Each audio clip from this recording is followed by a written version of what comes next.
pre-dawn and sunrise, and at noon. These are the 3 times when it's the best for meditation also. So actually any mantra chanted at those times is more potent, because at the sandhya, which is neither day nor night, nor morning nor afternoon, then mantras are more potent. That's why we're supposed to perform actually all kinds of religious ceremonies at those times. Another question? No more questions from them that I have. Okay, what's your question? I see that, well, 2 questions. The first one is, this seems to me like a very complex topic. Yes. It's almost not understandable. So, I don't know about that. Have you ever studied magnetohydrodynamics? That's complicated. My problem is that I find it like too complex, and I don't understand why is it a key part to get self-realized. Because we have to understand the structure of the trap. They didn't hear the question. Well, the question went on the microphone. But then, Oh. He says it's very complicated and it's like inconceivable.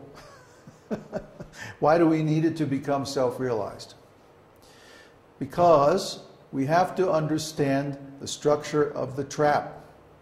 I keep saying this again and again. I guess it's not getting through. We have to understand the structure of the trap. If you're caught in a trap, you have to know how the mechanism works. Otherwise, you can't release it. It's very simple. It's not too complicated. I've got it all diagrammed out here in these 2 diagrams that we're going to study in a minute, which if you had read what I asked you to read, you would already know. Now, if we're going to study astrology, we have to be serious about it. I don't want to drag you all along. I need you to display some initiative and read the selections first. I don't know why, why am I going to all this effort and nobody is studying? Asking stupid questions. I need some intelligent questions, please. Do you have an intelligent question? no. Then don't ask. If this knowledge was not essential for self-realization, it would not be there in Srimad Bhagavatam. Everything in our esoteric teaching is practical. It's practical. It has applications.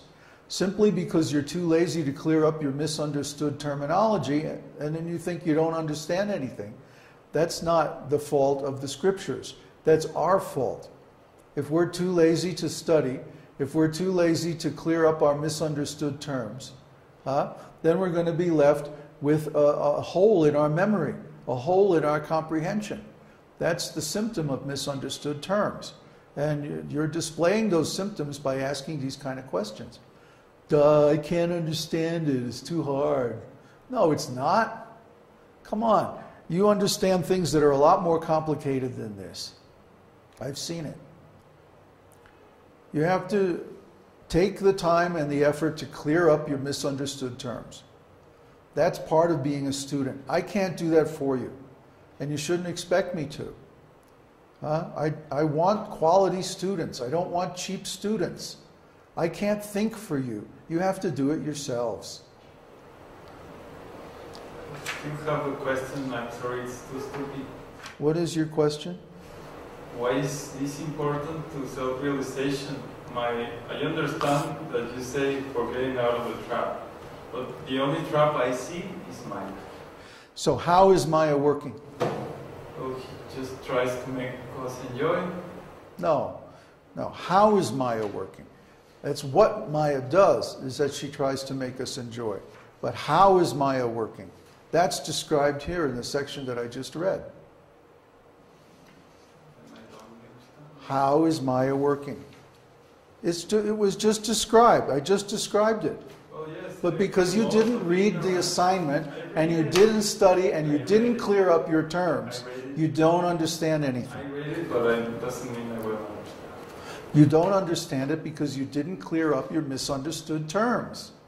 How many times do I have to teach this? I'm teaching over and over again the same very, very basic things. Why nobody is understanding?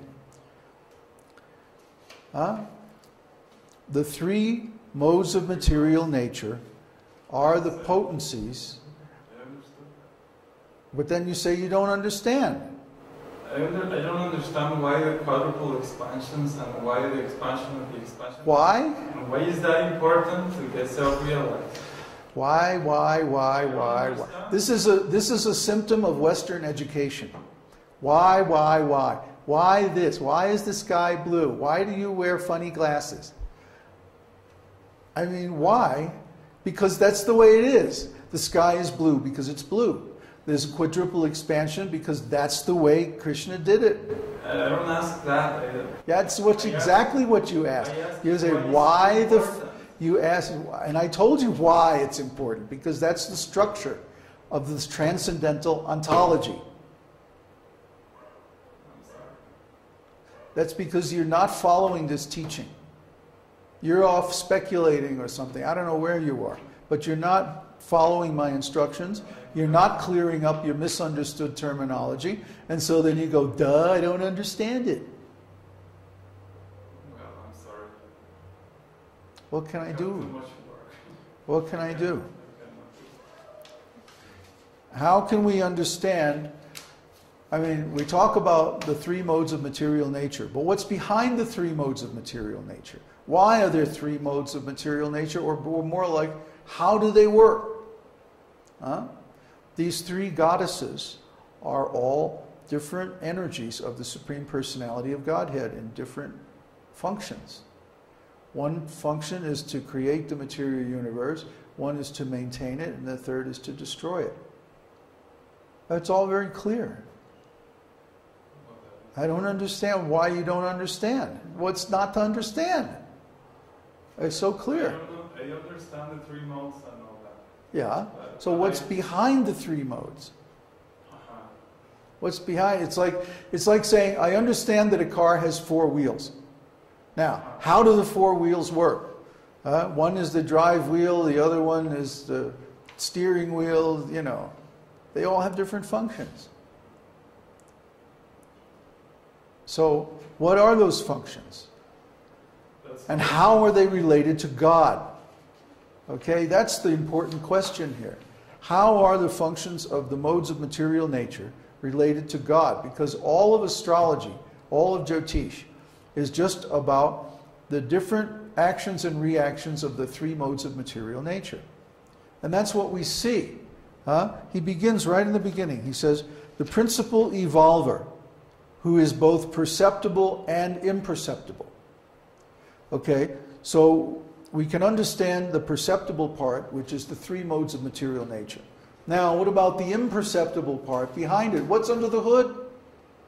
What kind of processor does it have? What kind of software does it run?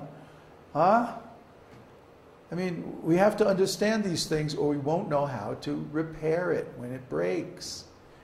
We won't know. We'll be looking at the chart and we'll see the external manifestations of the modes of three modes of material nature, but we won't understand the spiritual functions behind them.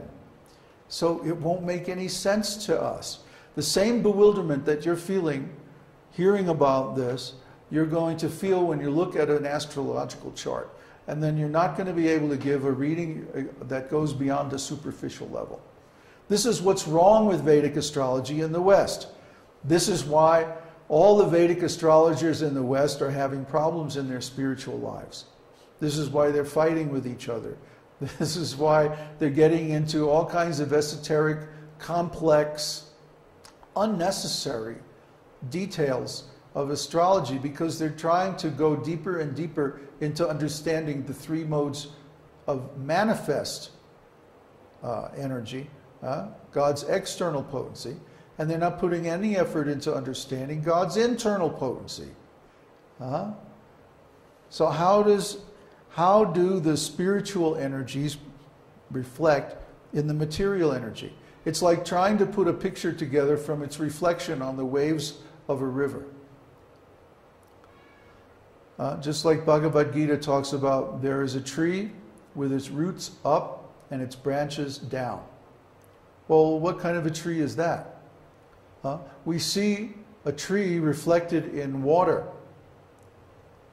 Then it has its roots up and its branches down. But because of the waves in the water, everything is distorted. Everything is moving when it's actually still. The original tree is just standing there still. But the reflected tree in the water is moving because the water is moving. So God's potencies are reflected in the material nature, but they're distorted because of the waves of time. The original tree is still. It's always the same. Never changes. So Jyotish chart is about